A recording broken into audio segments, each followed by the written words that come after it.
अभी कुछ ही दिन पहले अमेरिका द्वारा स्ट्रेट ऑफ हॉर्मुज में हमारे 3 भारतीय जहाजों को डुबो दिया गया था, जिनमें 3 भारतीय नागरिकों की मौत हो गई थी। इसको लेकर पूरे देश में आक्रोश का माहौल बन गया था, केवल मोदी सरकार और उससे जुड़े लोगों को छोड़कर। लेकिन अब स्ट्रेट ऑफ हॉर्मुज से एक बार फिर बड़ी और राहत की खबर सामने आई है। जिस समंदर में पिछले 3 महीनों से डर का माहौल बना हुआ था, हॉर्मुज जलडमरू मध्य, ये ऊर्जा आवाजाही का वो रास्ता है जिसके रुकने से पूरी दुनिया पर ऊर्जा संकट साफ तौर पर दिखने लगता है। ईरान अमेरिका की दोस्ती होने के बाद अब इस रास्ते को पूरी तरह से खोल दिया गया है। इसके बाद पेट्रोल, गैस और खाद का संकट खत्म हो जाएगा, इस तरह का अनुमान लगाया जा रहा है। कई मीडिया रिपोर्ट्स का मानना है कि हॉर्मुज स्ट्रेट से गुजर रहे जहाजों की वजह से अब पेट्रोल, डीजल और गैस के दाम कम हो जाएंगे।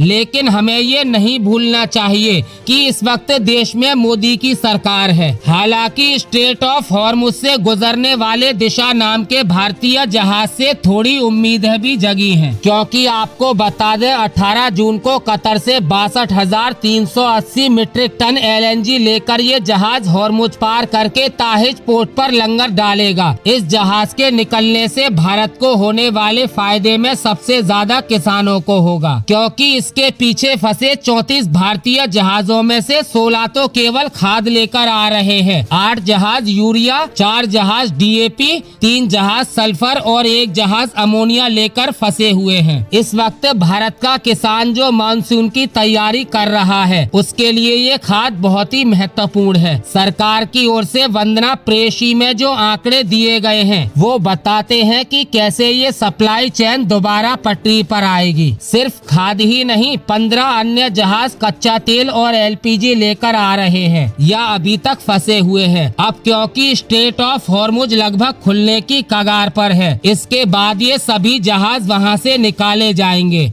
यानी इन जहाजों में किसानों से लेकर घरेलू गैस और पेट्रोल, डीजल से चलने वाले वाहनों तक सबकी व्यवस्था है। लेकिन हॉर्मुज पूरी तरह से खुलने के बाद भी हमारी ऊर्जा आपूर्ति पूरी नहीं हो सकेगी, क्योंकि मिडिल ईस्ट में जिन देशों से भारत का कच्चा तेल आता था, उसकी कई बड़ी रिफाइनरियों को अच्छा खासा नुकसान हुआ है, जिसके रिपेयर होने में लगभग 1 साल का समय लग सकता है। हालांकि दूसरा पहलू यह भी है कि अब भारत ईरान, वेनेजुएला और रूस जैसे बड़े कच्चे तेल के निर्यातक देशों से भी कच्चा तेल खरीद सकता है, लेकिन केवल एक ही शर्त पर, जब भारत की मोदी सरकार अमेरिका के दबाव में न आए।